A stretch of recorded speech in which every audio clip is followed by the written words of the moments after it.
Hello, I'm Mario Toneguzzi, and this is Business Spotlight. Joining me today is Christina Pilarski, who is CEO of CIPR Communications. Thanks, Christina, for joining us today. Thanks, Mario. I'm excited to be here. All right, big news on your front recently. Entrepreneurs Herald named you one of the top 30 entrepreneurs to look out for in 2022. Wow, you must have been excited when you heard that. I was, it's so nice to come out of obviously a tumultuous couple years with COVID and all that uncertainty. I feel like, there were probably days where my business partner, who's also my husband, and my team went, "What? Why are you pivoting us over here now? What are we doing? What's happening?"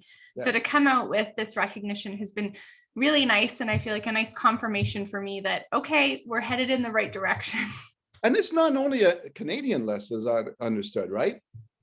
Yeah, it's an international list, which is incredible to me. I mean, it's one of those things too, where you're nominated and I still don't know where that nomination came from. So thank you to whoever you are. And yeah, like any of those things, you go through a bit of a process and they vet you and they have conversations with you. And it's nice to be considered someone to look out for on a world stage. I think that very humbling, obviously, but if anything, I think it's kicked my butt into gear a little bit more. So let's talk a little bit about kicking your butt into gear. What does CIPR Communications do? Yeah, so we are a full service marketing and communications firm.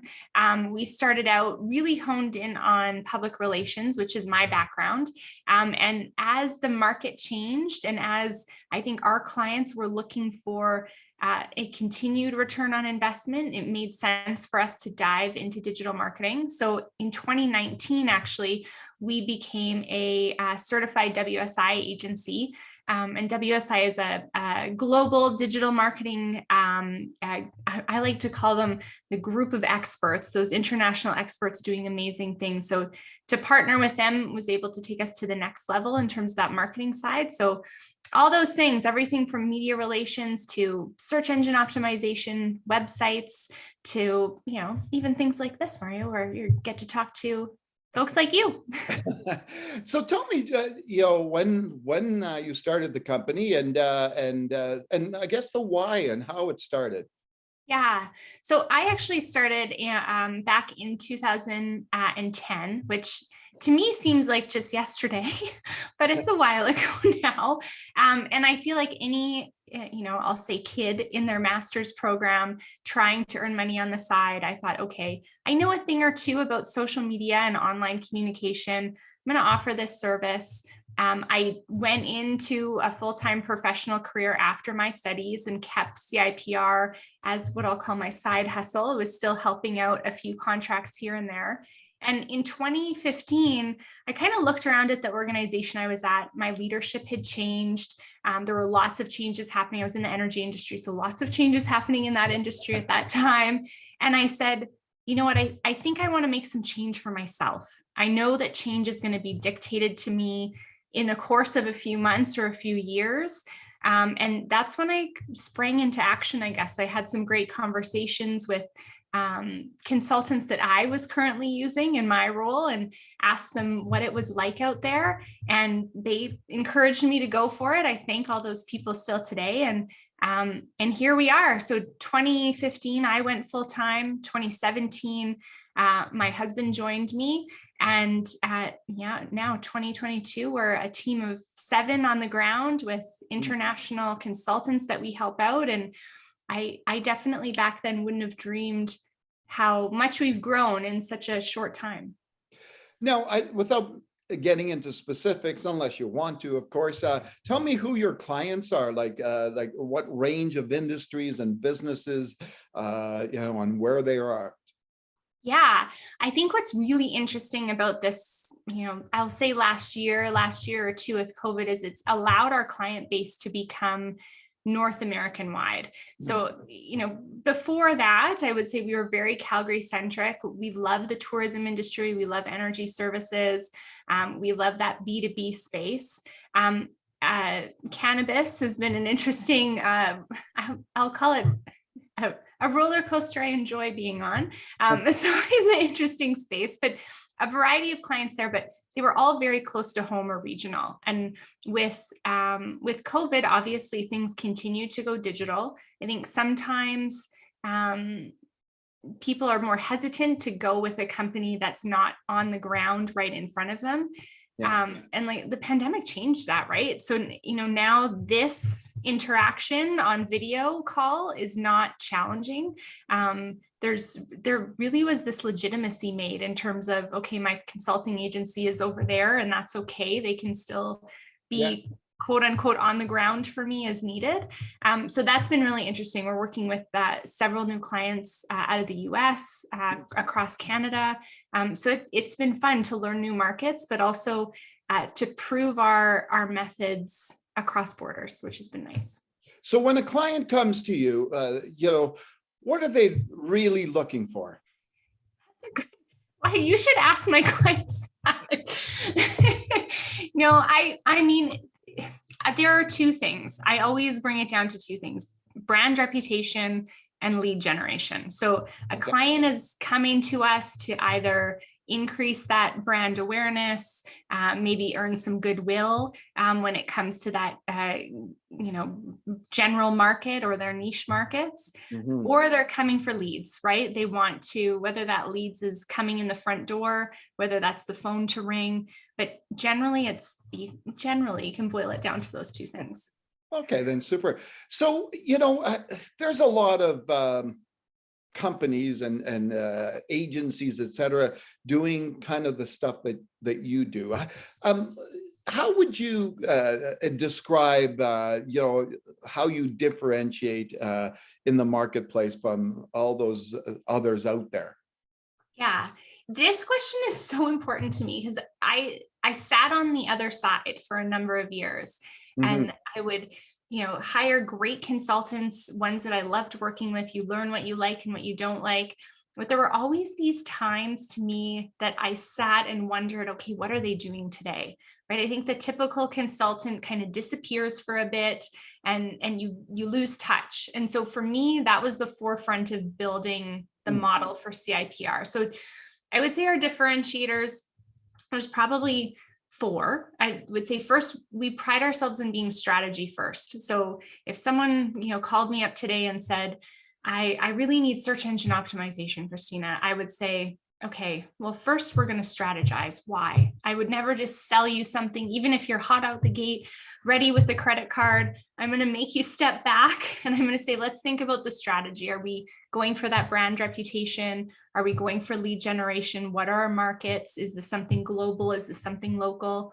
And then secondly, I'd come back and I'd say, okay, is that research and that strategy showing us that SEO is the right thing? So I think that, often in my world, someone will come at you with that tactic. Okay, I need social media or I need this. I always want to prove that point right. I want to make you feel comfortable with your investment in marketing. And if our research is showing that, hey, actually your competitors are spending a lot of money here, or your target audience is hanging out on this medium and not that one, I want to be able to strategically point you in that direction. So that return on investment becomes huge to me. Next is transparency. This is a funny one. I was talking to someone about this the other day too. So we have a project management platform like any consultant would have, but I actually let our clients into it. So you can see, if you're a client of CIPR's, you can see in real time us working every day. We're having our conversations in there. Any work that's being done is logged in there. So you'll never have that Christina moment of, what are those people doing today? You'll be able to click on and look and see, okay, things are moving forward, or, ooh, something's blocked. Can I come in here and help? For me, that became a big piece. I think that when I introduced that, it would have been four years ago now. I think, again, my team was a little bit, are we sure? And I said, of course we're sure. This is going to help us move things along. And it really has. I think that clients take a really vested interest when they get to see every day the pieces of the puzzle come together. And then, I think the last piece and what's really come together and clear in my mind the last year has been working with clients with that similar value and similar mindset. So, if you have a growth mindset, if you have similar values to our team, that's that match made in heaven. And I think sometimes those you're working with an agency and things just aren't driving, and there's people and there's process, and I think that process we have down, and people, like, that matters. So I'd say whether you're working with CIPR or not, take a step back always and go, does this relationship feel right? And when it does, I feel like your marketing is going to go so much further. Okay, super. Now, before I forget, and I'm I reminded myself as I look on the screen up there at your logo, what does CIPR stand for? You know what? People ask me this all the time. It's actually my maiden name. It's my initials. So it's Christina Irene Paula Rontanen. And what's been funny over the years is I often just let people guess. So I get, communication, innovative public relations. That's a good one. Yeah, I like that one. But it helps. I feel like my parents came up with that strong C name because they probably knew I would have that gift of gab from a young age. Last question I have for you, buoyed by this recognition as a top 30 entrepreneur, what's your vision for the future for CIPR, and any interesting new new ventures out there for you? Yeah, I feel like, Google always keeps you on your toes. So the team has been really diving into all of these latest announcements that Google has in terms of optimization. I read the other day that they're trying to take that search volume, so answering your questions within 3 to 4 clicks. Now they're trying to answer it within 1. So if you think about all that, quote unquote stuff that they're going to put into the back of Google to make us spit out the right answer right away. So that's, I think, really been capturing my imagination and attention. For me too, it's this recognition for me, again, the confirmation of seeking out like minds. So this next year, I really want to focus on finding those businesses with leaders that have that growth mindset and are willing to be really innovative in their marketing and communications approach, because I want to continue to build. I want, obviously, to take amazing leaders alongside me and us to be able to build each other up. So looking for those great organizations and those great leaders that I can partner with, and we can do some cool things together this year. Because like I said, with Google changing, there's lots I want to try out. All right. Well, I'll look forward to seeing what you come up with. Nice. Me too. All right. Super. Thanks, Christina, for joining us today. Thank you, Mario. All right. That was Christina Pilarski, who is CEO of CIPR Communications. I'm Mario Toneguzzi. This has been Business Spotlight. Thanks for joining us today.